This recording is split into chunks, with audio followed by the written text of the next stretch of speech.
लानत है और शर्म आनी चाहिए प्रधानमंत्री मोदी को, शर्म आनी चाहिए बीजेपी के लोगों को, शर्म आनी चाहिए। और डूब के मर जाओ चुल्लू और पानी में स्मृति ईरानी, और डूब के मर जाओ प्रधानमंत्री जी आप भी।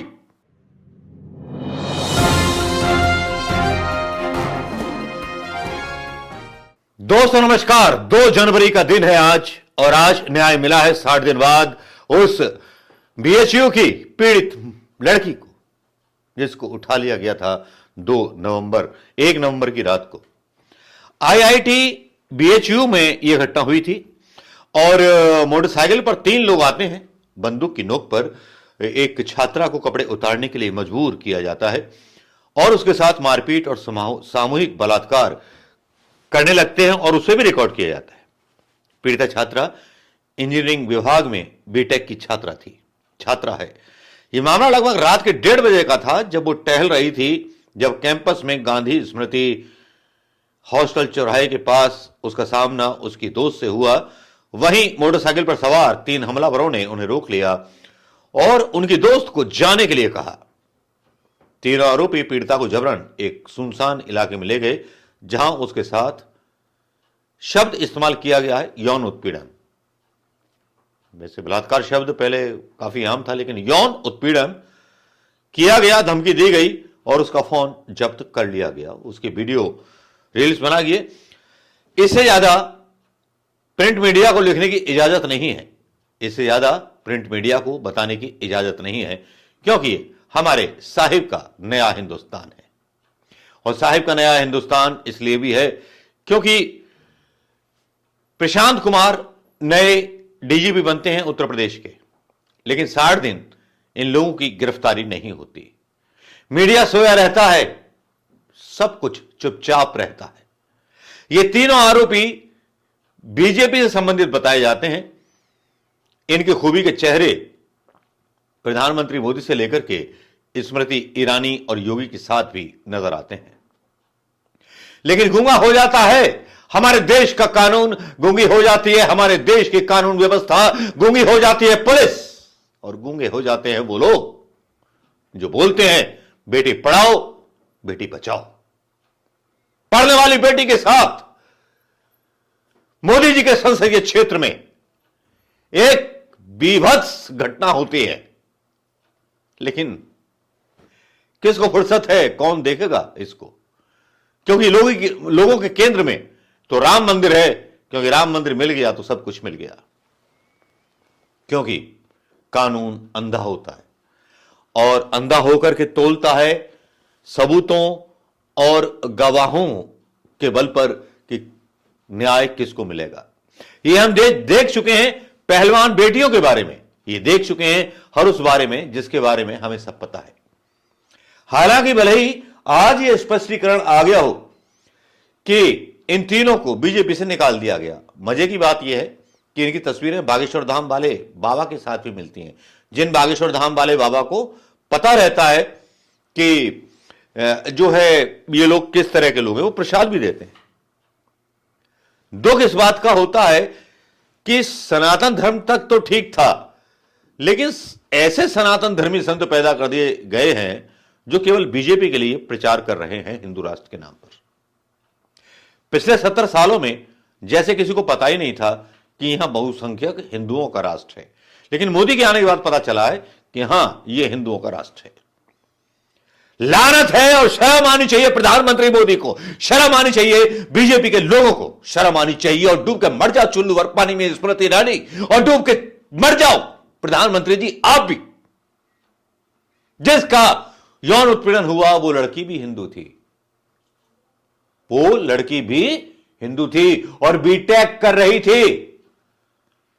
नाम तो लिया नहीं जाता मीडिया में, नाम लेना उचित भी नहीं होगा, लेकिन मीडिया भी सोया रहा। फिर ताना मारा गया, कांग्रेस का एक वीडियो सामने आता है जो सीधे सीधे अंजनाओं कश्यप और सारे गोदी मीडिया के मुंह पर तमाचा मारता है। ये वीडियो देखिए। हमारे मीडिया के साथियों से, क्योंकि आज नया साल है, मुझे विश्वास है और मुझे पता है कि आप यहाँ पे जितने भी हमारे मीडिया के साथी यहाँ पे बैठे हैं, आप ये चीजें अपने वहां पे मीडिया रूम्स तक पहुंचाते हैं। पर आज मैं आपके माध्यम से उन सभी जो शोज करते हैं ना, वो जो हमारे मीडिया के साथी हो है, भले ही वो नविका हो, सुशांत सिन्हा हो, अमिश देवगन, जो आर पार करते हैं, मैं उनसे चैलेंज देती हूं, आइए ये आर पार के लिए आपके पास एक बहुत अच्छा सब्जेक्ट और टॉपिक है, ये आर पार कीजिए, दिखाइए भाजपा की असलियत आर पार की। सुधीर चौधरी जी, ब्लैक एंड व्हाइट, अब तो सब कुछ ब्लैक एंड व्हाइट में है, और आपको क्या ग्रे चाहिए? बताइए सुधीर चौधरी जी, कीजिए ब्लैक एंड व्हाइट सारे बलात्कारियों पे, भाजपा में भरे हुए बलात्कारियों पे। अंजना ओम कश्यप जी, पधारिए, हल्ला बोल। यही ऐसी बातों पे अगर हल्ला नहीं बोला जाएगा तो देश की बेटियां कैसे सुरक्षित रहेंगे?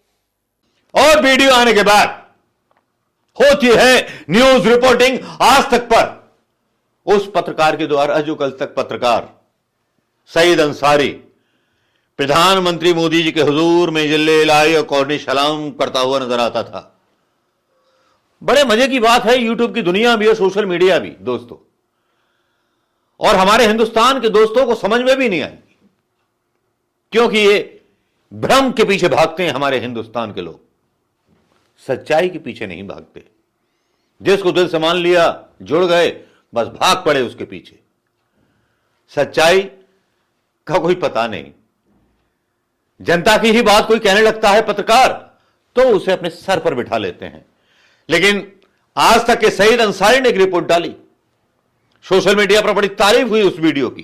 तो ये वीडियो कौन सा था, जरा इसको भी देख लीजिए। कहते हैं जब सत्ता का नशा और गुरूर सर चढ़कर बोलता हो तो कानून और पुलिस जैसे शब्द बेमानी हो जाते हैं। वाराणसी में भी ऐसा ही हुआ। सत्ता के नशे में पहले बिगड़ेल गैंग ने देश को झकझोर देने वाली वारदात को अंजाम दिया और फिर सत्ता में अपनी पहुंच से पुलिस वालों के हाथ बांध दिए। पीड़िता इंसाफ के लिए दर दर भटकती रही। दरिंदे पूरी ठसक के साथ आजाद घूमते रहे। 60 दिनों बाद इन दरिंदों की आजादी पर ब्रेक लगा है।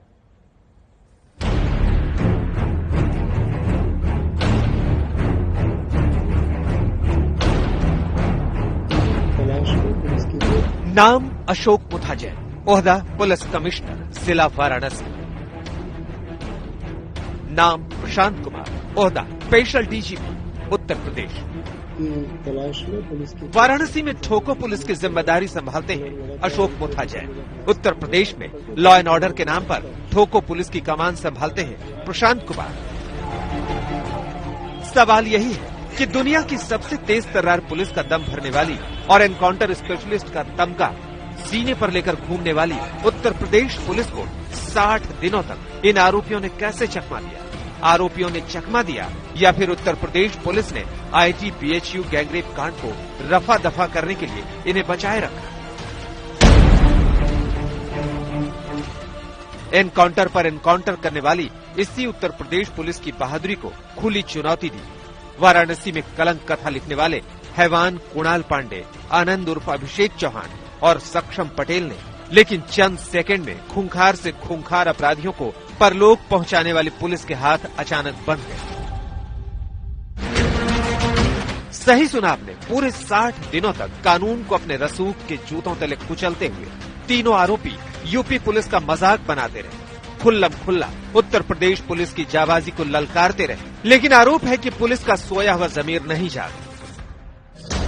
सोचिए, आरोपी खुल्लम खुल्ला घूमते रहे, गैंगरेप की पीड़िता इंसाफ की मांग करती रही, लेकिन उत्तर प्रदेश की बहादुर पुलिस के बंधे हुए हाथ नहीं खुले। आप सोचेंगे, यह वीडियो भी आपने देख लिया होगा। बार एंड बेंच पर एक समाचार छपता है, भारतीय प्रौद्योगिकी संस्थान बनारस हिंदू विश्वविद्यालय आईआईटी बीएचयू की एक छात्रा के साथ बलात्कार के 3 आरोपियों को 14 दिन की हिरासत में भेज दिया गया है। वाराणसी के रहने वाले 3 आरोपियों कुणाल पांडे, अभिषेक चौहान, सक्षम पटेल को 31 दिसंबर 2023 को वाराणसी की एक अदालत में पेश किया गया, जिसने उन्हें 2 सप्ताह की न्यायिक हिरासत में भेज दिया। बीजेपी ने भी इनको निकाल दिया है। पिछले साल नवंबर में उत्तर प्रदेश की वाराणसी में आईआईटी बीएचयू की छात्रा के साथ छेड़छाड़ की घटना सामने आई थी और 60 दिन तक इन आरोपियों का कुछ पता नहीं चला। पता कब चलता है? जब प्रशांत कुमार डीजीपी पदभार संभालते हैं उत्तर प्रदेश के डीजीपी का। मैं कहूंगा योगी सरकार का बहुत अच्छा निर्णय था एक ऐसे पुलिस ऑफिसर को डीजीपी बनाने का, जिसने कम से कम जो 60 दिन में ना हुआ, उसने बिना किसी राजनीतिक दबाव में आए हुए गिल्ली फाड़ दी। मैं ये नहीं कहूंगा बीजेपी की गिल्ली फाड़ दी या उसकी गिल्ली फाड़ दी, लेकिन एक पीड़िता को कम से कम बिना दबाव में आए न्याय दिलवाया। और ये बात भी खोली उन्हीं पुलिस वालों ने खोली, कोई चमत्कार नहीं हुआ। 60 दिन में किसी मीडिया ने नहीं बोला। आज 60 दिन बाद सईद अंसारी का आपने देख लिया होगा, पहले नहीं जागे थे, नवंबर में नहीं जागे थे ये लोग, लेकिन डीजीपी प्रशांत ने उम्मीदें जगा दी हैं उत्तर प्रदेश की जनता के बीच में कि शायद किसी बेटी को छेड़ा ना जाएगा, शायद किसी बेटी के साथ इस तरह की घटना नहीं होगी। और मैं सोचता हूं कि कम से कम सरकारें कुछ करें ना करें, चाहे देश बेच दें, चाहे कुछ बेच दें, ये आरोप प्रत्यारोप संसद में चलते रहेंगे, संसद की पॉलिटिक्स अलग चलती रहेगी, लेकिन बेटियों को सुरक्षा चाहिए। मोदी जी, योगी जी, बेटियों को सुरक्षा चाहिए उत्तर प्रदेश में, समझिए इस चीज को। दोस्तों नमस्कार, ये वीडियो किसी पॉलिटिकल आग्रह से नहीं है, लेकिन मैं अब न्यूट्रल होने की कोशिश कर रहा हूं। समझ सकते हैं अगर मेरी ये कोशिश अच्छी लगे तो मेरा भक्तों से भी कहना है, अगर आपको भी पसंद आए तो थोड़ा सा आप भी सवाल करना शुरू कीजिए, वरना आप अगर गूंगे हो गए तो आने वाली पीढ़ियां आपको भी माफ नहीं करेंगी। दोस्तों नमस्कार, जय हिंद।